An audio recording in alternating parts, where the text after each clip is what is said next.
I'll have people say to me, I went no contact with my ex-boyfriend, but he won't stop texting me. I'll say to them, well, you didn't really go no contact if you didn't block his number. You didn't go no contact. You might be low contact or diminished contact. Why? So why do we do it? Very simple. Very, very simple. Any and all communication from that person is an opportunity for abuse. They're using it to abuse me. And so I must reduce their power by being in less contact with them, or preferentially in no contact at all. Yes, allow me to preempt the rebuttal to that, which is sometimes we have to be in contact with these people. Yes, you do. We do. Some of you, poor souls, are in shared custody situations with people who are very, very sick. And you have my sympathy, you have my compassion, but perhaps you don't have my empathy. I recently read a piece on the BBC from sort of BBC News that was saying how actually it was based on recent scientific research that said that actually empathy itself can lead to violence and rage, which will not please our professional empaths out there. At that point, you would be saying, okay, let's just give you a very, very simple piece of advice. Let's go external and internal. Can I diminish the amount of words per day that I can hear or read from this person? If yes, go diminish them. If no, they're your boss, they're your spouse, you're in some sort of a relationship where you just can't avoid them, then we can switch. We have little agency externally. And then you have another problem in your life, by the way, because if you don't have the agency to avoid somebody talking to you, you have a bigger problem in your life than that person, which is there's no agency in your life.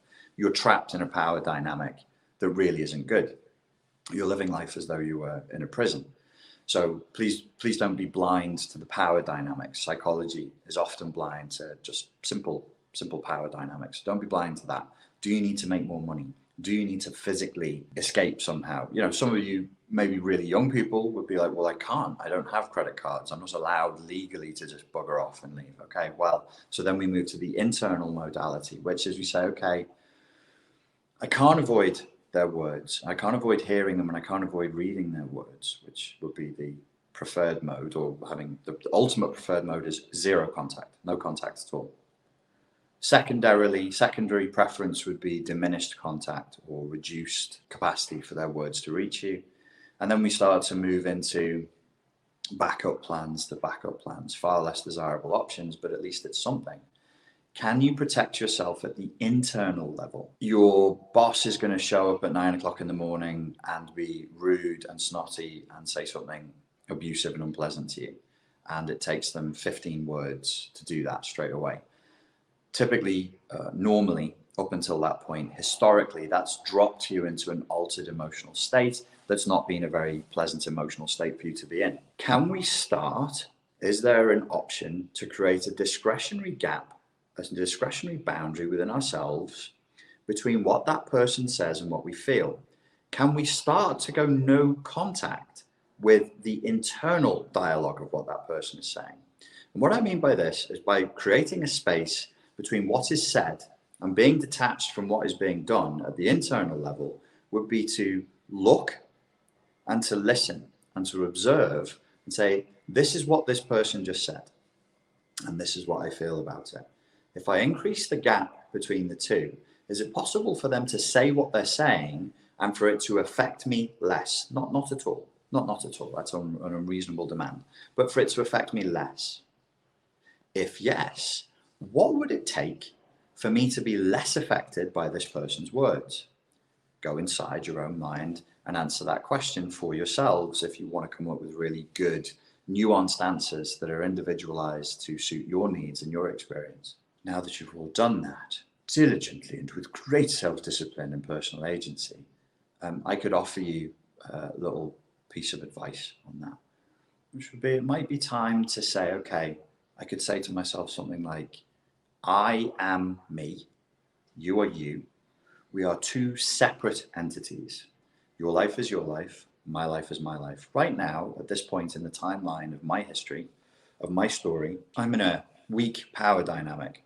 This isn't how I'm going to live my life. I'll never let this happen to myself again. But right now, I have to be here present with this person. So I can't switch off my ears. My ears are still going to register the sound waves, and my brain is still going to decode the nonsense that's spewing out their mouths. But I can choose to detach from it and say, listen, I'm not going to take this individual all that seriously. And I'm not going to take what they're saying all that seriously. You could do what is called a reframe. You could see that person as a little robot, a little toy wind-up robot. And it does what it does, and it says what it says thoughtlessly, with very little intent and very little consciousness there. And it just sort of rattles along. It's very unimaginative. It's very uncreative. It's very non-spontaneous. And that the recordings that it plays and spews out of its little speaker mouth, they're not actually really about you. They're about the fact that that little robot doesn't have ego boundaries, and it's got a very pronounced superego, which has created a very toxic outer critic